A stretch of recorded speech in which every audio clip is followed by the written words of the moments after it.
From the nation's capital in Washington, D.C., here is a special report on education. Your host is United States Senator Vance Hartke of Indiana. I invite each of you to examine with me a problem that affects virtually every family in America. In fact, the problem and its solutions are crucial, not only to most of us as individuals, but to the very success of our nation in the years ahead. This problem is the problem of education. Education from the preschool level right on to college. Let's begin by looking at education as it affects the very young. Today, almost half of our school districts conduct no kindergarten classes at all. And public nursery schools are found in only about 100 of the nation's 26,000 school districts. The result is that the child frequently misses his chance even before he begins school.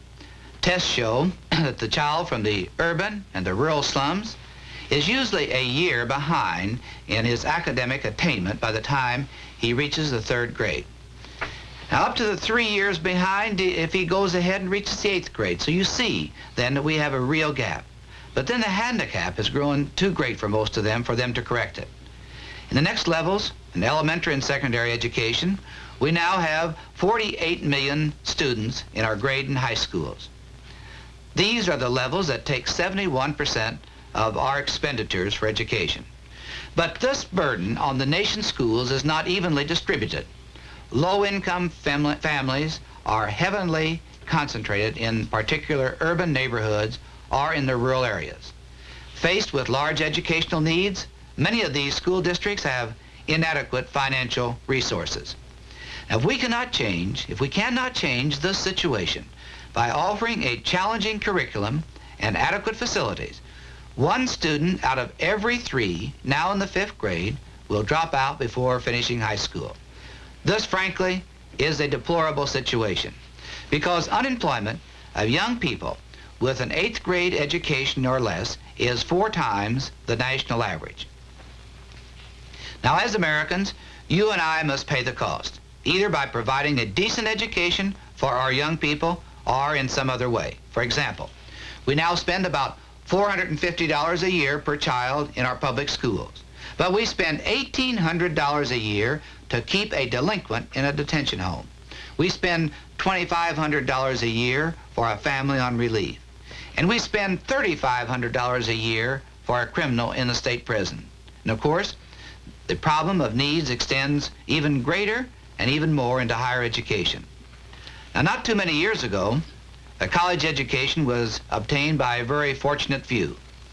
Most people found it neither possible nor necessary for them to go to college. In fact, few Americans over 50 years old today have a college education. But as the jobs become more complex, demanding increasing skills and knowledge from the persons doing them, more and more Americans have been going to college. The greater need for a college education and the increase in the number of young people has created a twofold problem in higher education.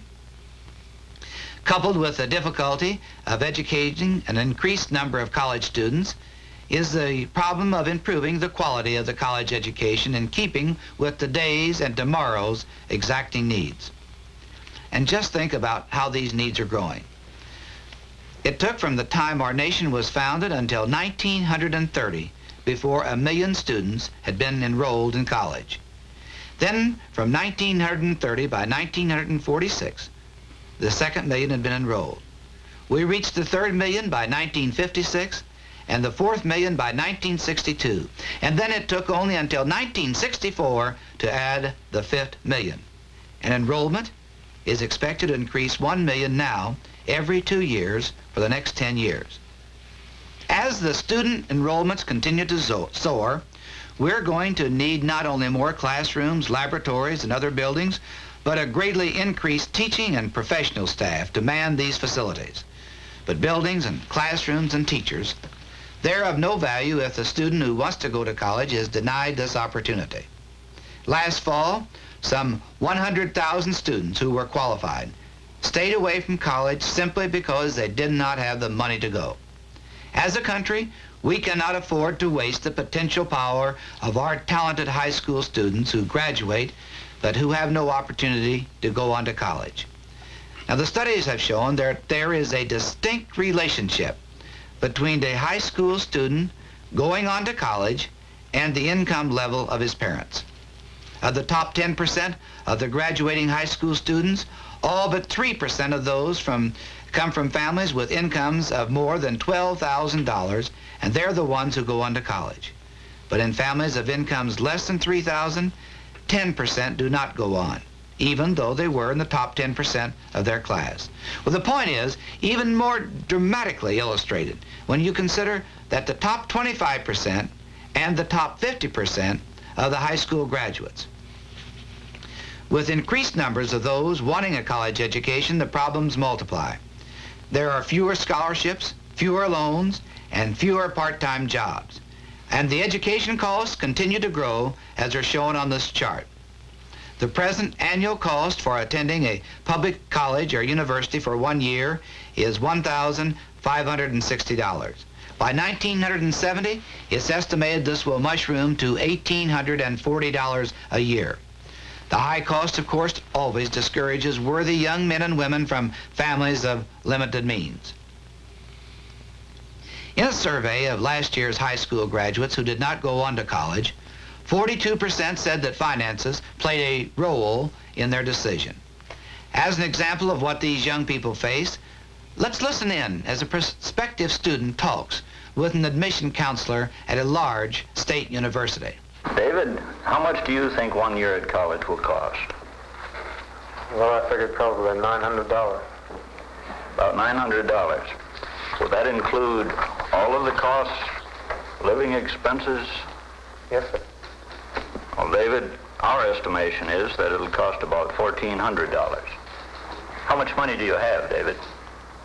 On me now, I have about $150. Well, David, you've known you're going to go to college and you've been working for the last few summers. What have you done with your money?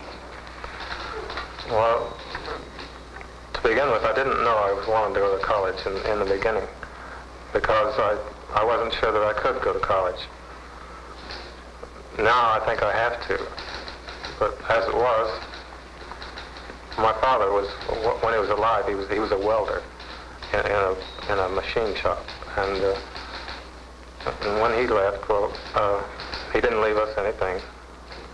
There was no insurance or anything, and so when I was 12 years old, I took a paper route, and I paid my room and board to my mother.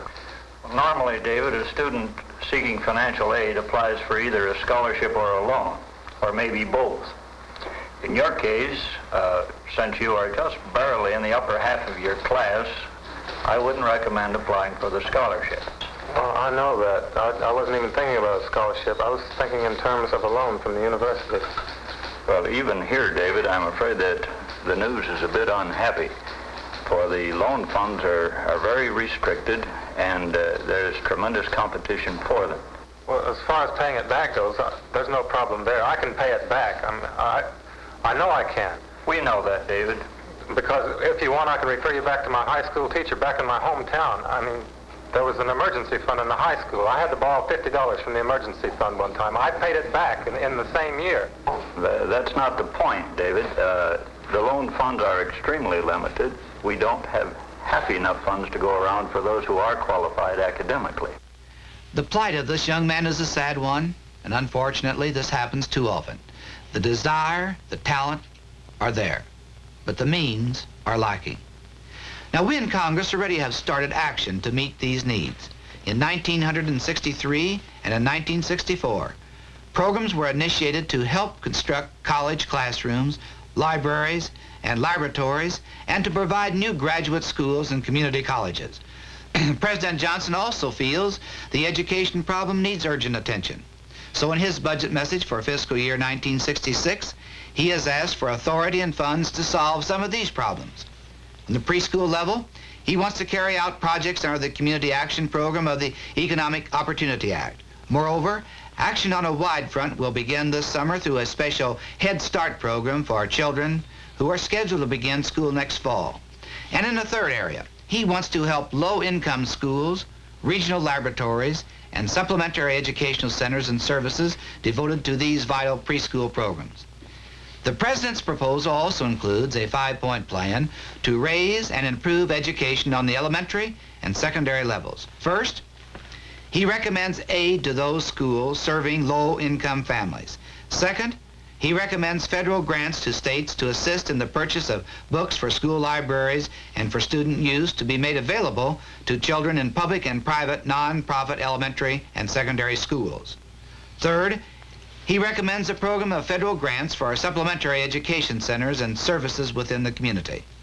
These centers would provide services such as a special course in science, art, music, foreign languages, a program for the physically handicapped and mentally retarded, and special assistance after school hours, and for many other benefits which would come to our youngsters. Fourth, the President recommends regional educational laboratories to undertake research, to train teachers, and to implement tested research findings. And fifth, he recommends a program of grants to strengthen less developed colleges, to provide federal support for college library resources, and to provide grants to support university extension programs concerned with community problems.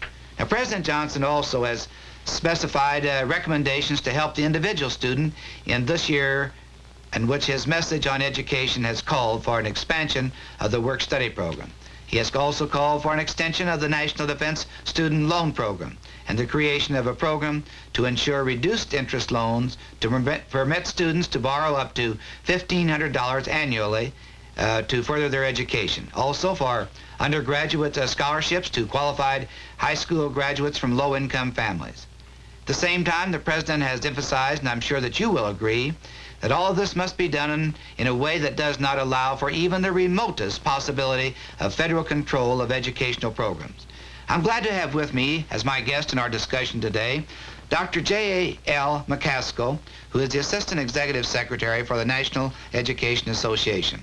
Dr. McCaskill, do the studies which we have undertaken here in Congress and those of the National Education Association indicate any need for aid to students and to schools? Yes, Senator Hartke. As you well know, the hearings before many committees over the past several years have been the results in the main of national studies, not only by the NEA, but by other organizations as well. I think back to 1951, for example, when the Rockefeller Brothers Fund brought out their study that pinpointed some of these needs. I also think of the White House conference sponsored by President Eisenhower in 1955, when one of the findings of that was that the funds spent on education of that time must be doubled in 10 years, and that has come true. You have pointed out the two dimensions of the great need that education has in this country. The steadily increasing quantity of education brought about now by the fact that the war babies of the 40s are now having children of their own that are entering in our schools. The other great dimension is the necessity for raising the quality of education in this time of space development. What about federal control? Do you see any federal control in the federal aid program? Again, studies have been made, and these are independent studies. The most recent one was an extensive study made at Columbia University of the operation of Public Laws 815 and 874, the federal impact education laws. In no instance could they find objectionable controls reported by either school administrators or school boards. Well, Doctor, these then are some of the problems that we face in education, and some of the solutions that the President proposes to strengthen the education as a sound investment in the future of our children and of our nation. As the President said recently in his annual State of the Union message, our third goal is to improve the quality of American life. We begin with learning. Every child must have the best education that this nation can provide.